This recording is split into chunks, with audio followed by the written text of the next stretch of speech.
आदमी एक रूप तीन।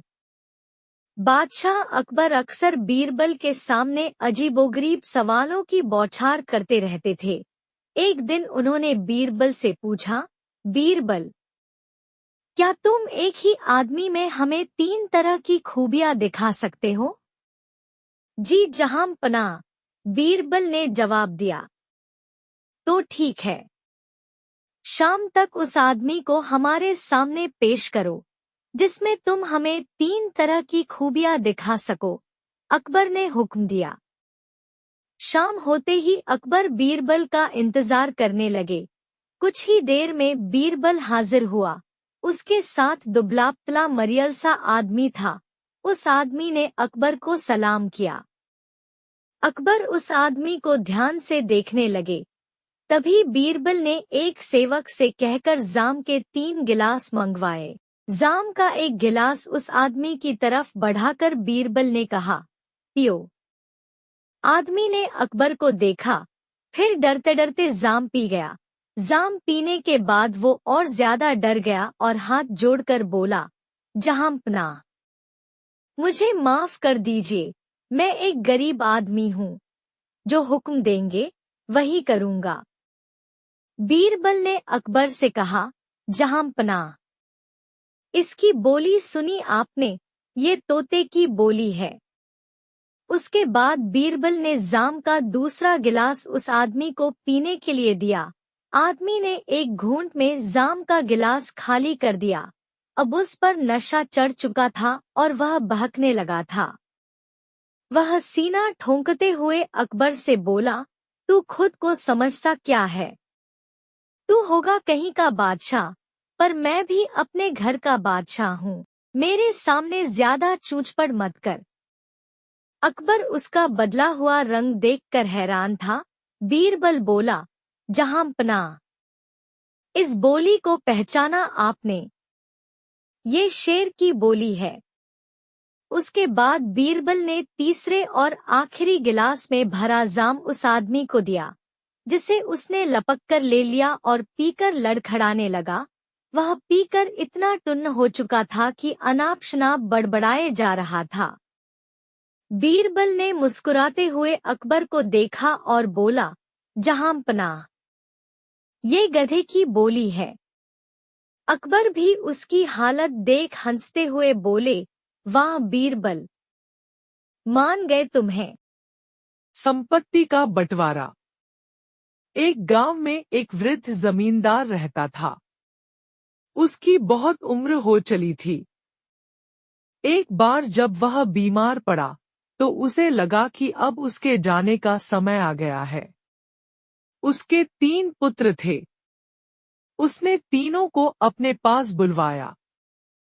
जब तीनों पुत्र वृद्ध व्यक्ति के पास एकत्रित हुए तो वो बोला, पुत्रों, लगता है मेरा जाने का समय आ गया है। मैंने तुम्हें एक बात बताने के लिए अपने पास बुलाया है। जब मैं मर जाऊं तो तुम लोग मेरे पलंग के नीचे की जमीन खोद लेना। वहां तुम तीनों के लिए कुछ है। इतना कहने के बाद वृद्ध व्यक्ति की मृत्यु हो गई। उसका अंतिम संस्कार करने के बाद तीनों पुत्रों ने उसके कहे अनुसार उसके पलंग के नीचे की जमीन की लुदाई में उन्हें 3 कटोरे मिले, जो एक के ऊपर एक रखे हुए थे। पहले कटोरे में मिट्टी थी, दूसरे में सूखा हुआ गाय का गोबर और तीसरे में तिनके रखे हुए थे। साथ ही उन्हें 10 सोने के सिक्के भी मिले। तीनों पुत्रों को 3 कटोरों और 10 सोने के सिक्कों की पहेली का अर्थ समझ नहीं आया, लेकिन उन्हें इतना अवश्य समझ आ गया कि ऐसा करने के पीछे उनके पिता का अवश्य कोई प्रयोजन रहा होगा। इस पहेली को सुलझाने के लिए तीनों ने तेनालीराम के पास जाने का निश्चय किया। तेनालीराम के पास पहुंचकर उन्हें पूरी बात बताकर उन्होंने पूछा, चाचा, आप तो पिताजी के बहुत अच्छे मित्र थे। क्या मृत्यु पूर्व पिताजी ने इस बारे में आपसे कोई चर्चा की थी? नहीं तो, तेनालीराम ने उत्तर दिया। किंतु तुम्हारे पिताजी पहेलियों के बहुत शौकीन थे, इसलिए शायद वे पहेली में अपनी बात कह गए हैं। मुझे थोड़ी देर सोचने दो, हो सकता है मैं इस पहेली को बूझ लूं। तीनों लड़के शांति से तेनालीराम के पास बैठ गए और तेनालीराम सोच में डूब गए। कुछ देर बाद तेनालीराम की आंखें खुशी से चमक उठी और वह बोले, मुझे पता चल गया कि इस पहेली का क्या अर्थ है। तो चाचा जी जल्दी से हमें भी उसका अर्थ बता दो, तीनों पुत्र बोले। तो सुनो, तेनालीराम कहने लगा, तीनों कटोरों के आकार को देखो, सबके आकार भिन्न हैं। इन 3 कटोरों के माध्यम से तुम्हारे पिता ने अपनी संपत्ति का बंटवारा तुम तीनों के मध्य किया है। सबसे बड़ा कटोरा सबसे बड़े पुत्र की मिली संपत्ति को दर्शा रहा है। उसमें मिट्टी भरी है, अर्थात तुम्हारे पिता के सारे खेत सबसे बड़े पुत्र को मिलेंगे।